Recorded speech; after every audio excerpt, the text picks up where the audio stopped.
and Dominique Wilkins. Hey, this is Sean Kemp. This is Gary Payton. Hey, this is Pau Gasol. NBA fans, what's up? This is Vince Carter here. Hey, what's up? This is Matt Barnes. If you're an old school NBA fan like I am, make sure you check out the Basketball Time Machine with my man Sean David. Hello and good day, everyone. Welcome back to the Basketball Time Machine. My name is Sean David. Let's talk some old school NBA basketball. In today's episode, I want to talk about the 1996 Chicago Bulls and how they are destroying their own legacy. Pretty interesting story. But before we dive into that, let me ask you guys for a small favor. Please subscribe to the channel if you're new to the show. And don't forget to like the video if you enjoy the content. All right, you guys, enough said. Let's do it.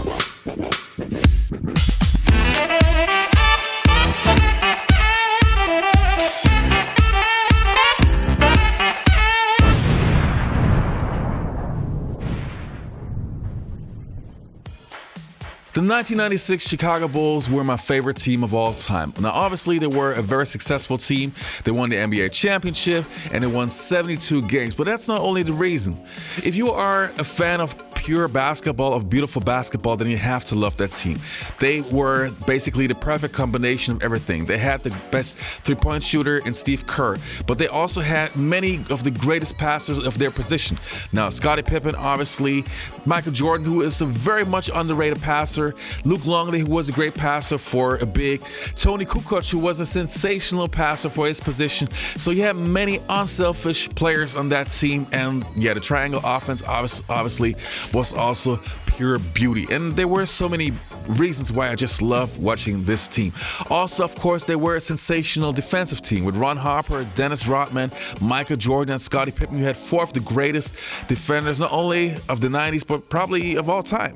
So that team to me just has such a high meaning. I just love that team so much. I have so many great memories watching that team. So obviously, when I hear people talking bad about that team, it hurts me as a basketball fan. And this is exactly what this video is about. And there is specifically one player who, for the past 2 to 3 years, was talking pretty negative about Michael Jordan. And the unfortunate thing is that player was also is still one of my favorite players of all time. I'm of course talking about Scottie Pippen.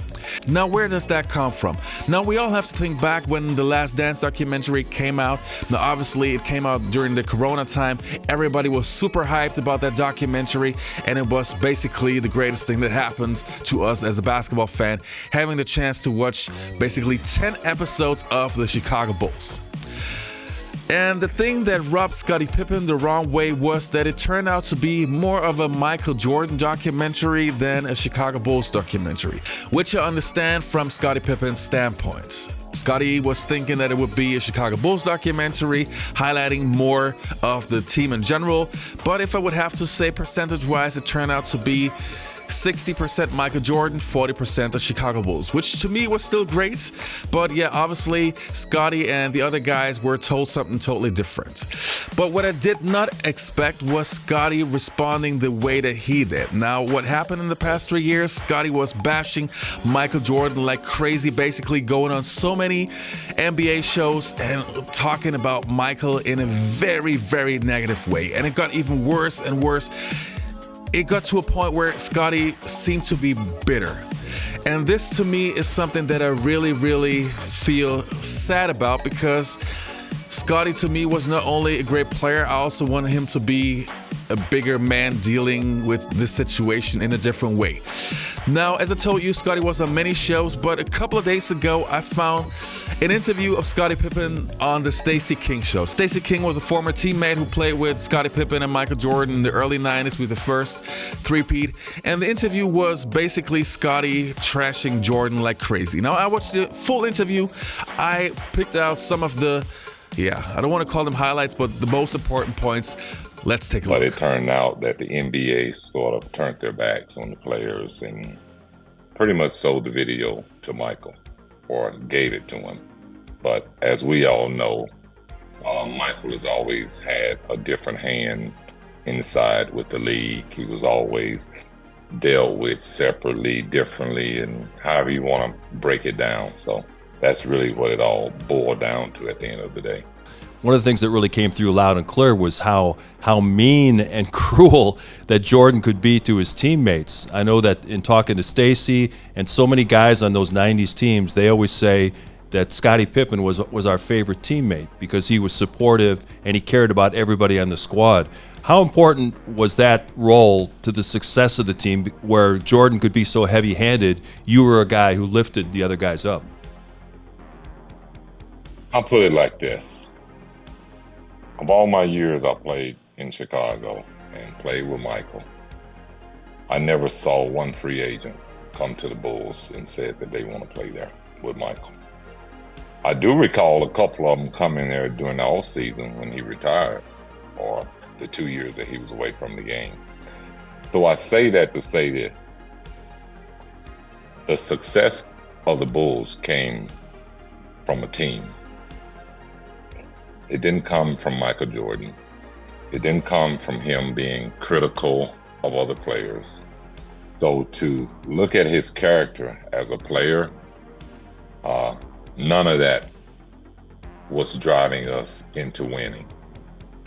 LeBron will be the greatest statistical guy to ever play the game of basketball. And there's no comparison to him. None.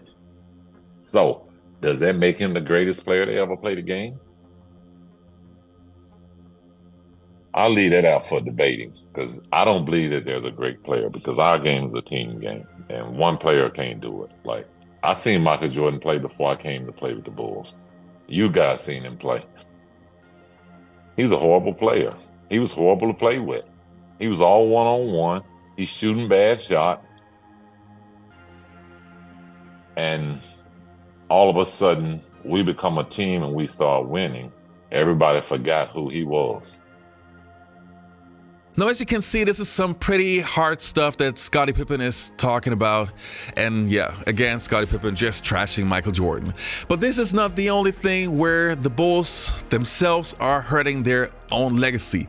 Now, the next person that I have to talk about is Phil Jackson. And Phil Jackson is my favorite coach of all time. I read all of his books. I love his philosophy. I love him as a person, the way he's portraying himself. Just a big fan of him. And yeah, again, Phil Jackson also made some comments in the past years which didn't look too good. And again, Scottie Pippen is trashing him again.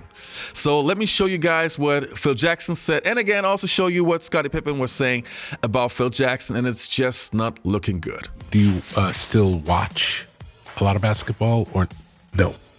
I don't. Tell me about that. When and did you stop immediately from the time you stopped coaching? No, I didn't.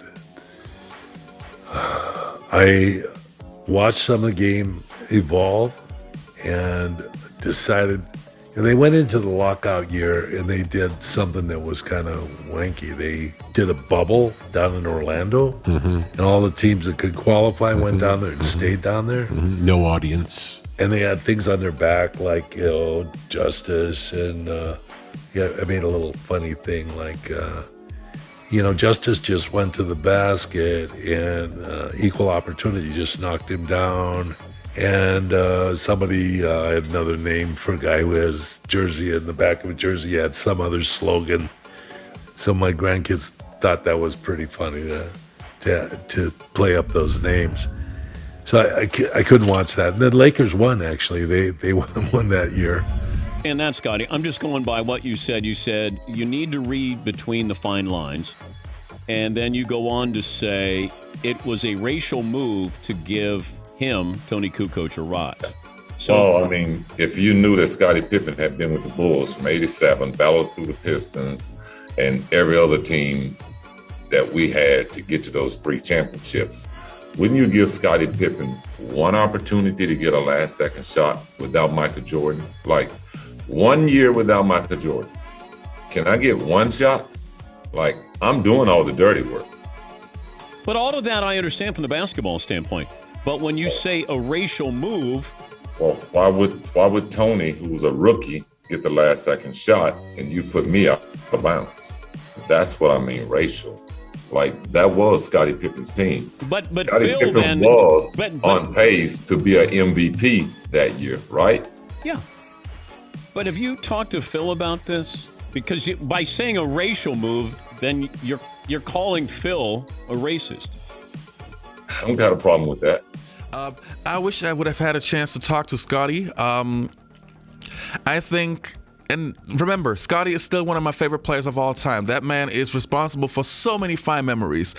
But I would wish that he would deal with that situation in a different way. It just makes Scottie look bad.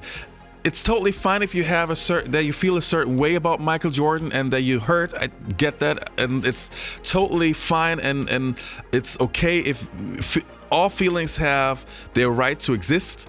So it's totally fine that Scottie feels that way, but you should at least in the public media respond in a different way. It just does not make you look good. Plus, you also have to understand that the stuff that you talk about, it really, really hurts the true fans that grew up with you guys. Yeah, that's just my opinion. I would love to hear what you guys think about it. Scottie, if you ever see this episode, please stop hating on Michael Jordan. I understand where you're coming from to a certain degree, but also, you also owe a lot to Michael Jordan. That's just a fact. Michael Jordan owes a lot to you, but it's also vice versa. You owe a lot to that man as well. If it wasn't for that man, you wouldn't be a six-time NBA champion. You wouldn't have become the player that you've become at the end. I'm 100% sure you still would have been a great player, but you wouldn't have been one of the top 50 players of all time. So please also see it from the other side. The stuff is so long ago. Make it your peace with it and just let it go. Just let it go. That's just my wish, okay? Anyway, you guys, I hope you kind of enjoyed this episode. I know it's a tough topic, especially for you Chicago Bulls fans, but let me know in the comments below what you guys think, and hopefully I'll see you next time on the Basketball Time Machine.